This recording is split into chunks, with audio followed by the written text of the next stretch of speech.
Jai Hind Defense aspirants, welcome back to my channel SSB Success.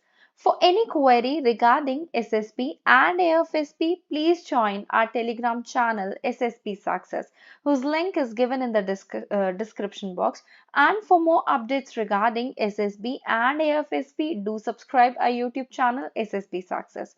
So today we are going to cover an important topic that is related to performance of India at UNSC as a non-permanent member. It is very important for your upcoming SSB and AFSB in terms of GD and lecture. So let's get started with our topic. So what we are going to discuss here, it is about India's performance as a non-permanent member in UNSC for past 2 years. सो अगर हम ये देखें ये 8th time था जब India ने UNSC में non permanent member के तौर पे सर्व किया और हमें पता है यूएनएससी में क्या होता है 5 परमानेंट मेंबर होते हैं और 10 नॉन परमानेंट मेंबर जो हर 2 साल के लिए चूज किए जाते हैं जो कि रोटेशनल बेसिस पे होते हैं ओके सो इंडिया की ये 8 टर्म 1 जनवरी 2021 से शुरू हुई थी यूएनएससी में as a non permanent member और हम ये डिस्कस करेंगे कि इंडिया ने कैसा परफॉर्म किया इन द लास्ट 2 इयर्स और ये आर्टिकल जो है वो किसने लिखा है ये आर्टिकल जो है किनके द्वारा लिखा गया है ये लिखा है टीएस त्रिमूर्ति ने लिखा है उनका कहना है कि 18 मतलब 24 मंथ्स में से 18 मंथ्स में तो इंडिया को मैंने रिप्रेजेंट किया है ओके और इंडिया ने काफी अच्छा काम भी किया है इस दौरान इंडिया ने किस किस चीजों पे फोकस किया देखो इंडिया ने फोकस किया एक तो आपका मैरिटाइम सिक्योरिटी पे दूसरा टेररिज्म पे ठीक है उसके बाद आपका यूएन पीस कीपिंग पे रिफॉर्म मल्टीलेटरलिज्म पे एंड देन लास्ट में जो आपका था fifth that is global south के ऊपर फोकस किया ओके सो अगर हम देखें इंडिया 3 यूएनएससी कमेटी का चेयरमैन भी बना था और वो कौन सी 3 यूएनएससी की कमेटी थी Taliban sanction committee Libyan sanction committee and counter terrorism sanction committee okay ऐसा पहली बार हुआ कि इंडिया के जो पीएम थे वो पहली बार यूएनएससी की मीटिंग को चेयर कर रहे थे और किस पे वो चेयर कर रहे थे मैरिटाइम सिक्योरिटी पे और उन्होंने जो मैरिटाइम सिक्योरिटी के ऊपर प्रेसिडेंशियल स्टेटमेंट आई जिसमें पूरा डॉक्यूमेंट इशू हुआ और उस डॉक्यूमेंट में डायरेक्ट रेफरेंस थी UN convention on law of the sea की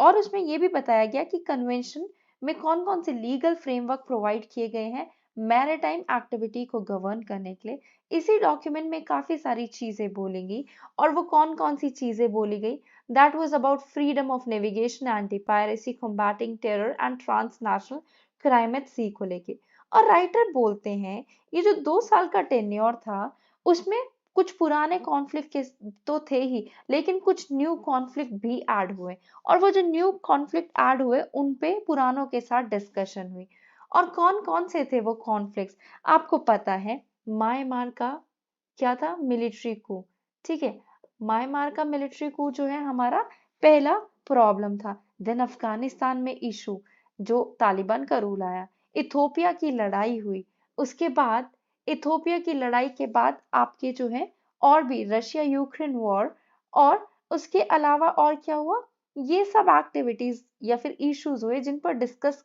किया गया 2 इयर्स में और काउंसिल पहले की तरह क्या रही देखो काउंसिल पहले की तरह जो है पोलराइज रही जैसे यूएसए यूके फ्रांस एक तरफ रशिया चाइना एक तरफ इंडिया ने कोशिश की इनको सेम पेज पर लाने की लेकिन ऐसा हो नहीं सका बिकॉज डिवीजन काफी गहरी है और इनको सेम पेज पे लाना काफी मुश्किल था अब जो है हम एक एक करके इश्यूज को डिस्कस करेंगे and will start with what we are going to start with the Myanmar issue जो कि हमारी नेबरिंग कंट्रीज है अगर हम म्यांमार इशू की बात करें देखो म्यांमार में कू 1 फेब 2021 में हुआ था और तब परमानेंट मेंबर अलग अलग डायरेक्शन में जा रहे थे एशियन कंट्रीज जो जिसका पार्ट है म्यांमार उन्होंने बोला देखो हमें ध्यान से म्यांमार के साथ काम करने की जरूरत है उन पे कम से कम सैंक्शन लगाओ या फिर ना के बराबर लगाओ बिकॉज म्यांमार को आइसोलेट करने से प्रॉब्लम हो जाएगी अनस्टेबिलिटी ज्यादा बढ़ जाएगी और अगर अनस्टेबिलिटी ज्यादा बढ़ी तो वो चाइना के साइड हो जाएगा इसलिए इंडिया के लिए म्यांमार बहुत इंपॉर्टेंट है। रीजन क्या है? रीजन है इंडिया म्यांमार के साथ 1700 किलोमीटर का बाउंड्री क्या करता है, शेयर करता है इंडिया। ओके, सो इंडिया जो है वो बाउंड्री शेयर करता है, और इंडिया के लिए जरूरी भी था, बिकॉज अगर वहां पे जल्द से जल्द डेमोक्रेसी को इस्टेब्लिश नहीं किया जाएगा तो म्यांमार के ऊपर जो बेसिकली अनस्टेबिलिटी आ जाएगी। और उसके बाद म्यांमार के ऊपर रेजोल्यूशन स्टार्ट हुआ दिसंबर 2022 में, काफी बैलेंस और कॉम्प्रिहेंसिव था, जो इंडिया के लिए एक अचीवमेंट थी। ओके, सो दूसरा इशू कौन सा था? दूसरा इशू था अफगानिस्तान का। जैसे कि हमें पता है अफगानिस्तान के इशू में कि अगस्त 2021 में तालिबान ने क्या किया, फोर्सफुली सीज किया पावर अफगानिस्तान में। लेकिन वहां पे नेगोशिएशन हुई, जिसकी वजह से यूएनएससी रेजोल्यूशन 2593 ले डाउन किया गया, जिसमें बातचीत ये हुई कि अफगान की सॉइल पे टेररिज्म नहीं होगा। ठीक है, और ये जो टेररिस्ट एंटिटीज हैं पाकिस्तान में जिनको प्रोस्क्राइब किया है, उनको इंक्लूड करते हुए वुमेन के राइट्स को, माइनॉरिटीज को, चिल्ड्रन को प्रोटेक्ट किया जाएगा, इंक्लूसिव गवर्नमेंट इंश्योर की जाएगी और ह्यूमैनिटेरियन असिस्टेंस प्रोवाइड की जाएगी। ये भी एक अच्छी अचीवमेंट थी। देन हमारा केस ऑफ यूक्रेन आ गया। देखो, यूक्रेन कॉन्फ्लिक्ट के टाइम पे इंडिया ने इंडिपेंडेंट स्टैंड कॉलिंग ली और बोला कि डायलॉग और पीस ट्रक से जो है बेसिकली यूक्रेन और रशिया वॉर को संभालना चाहिए। इंडिया ने बोला, इंडिया स्पोक आउट किया किसके अगेंस्ट? सैंक्शंस के अगेंस्ट, जो कि इंटर ऑयल पे, फूड पे, फर्टिलाइजर्स पे लगाए गए हैं रशिया के। और ये बोला गया कि इसकी वजह से पूरे वर्ल्ड में प्रॉब्लम देखने को, ग्लोबल एरा पे प्रॉब्लम देखने को मिल रही है। जैसे कि इंडिया अब G20 का प्रेसिडेंसी होल्ड कर रहा है, तो ये इंडिया के पास टाइम आ गया है कि जो प्रोमिसेस इंडिया ने किए थे उनको, उनका एक्शन लेने का टाइम आ गया है।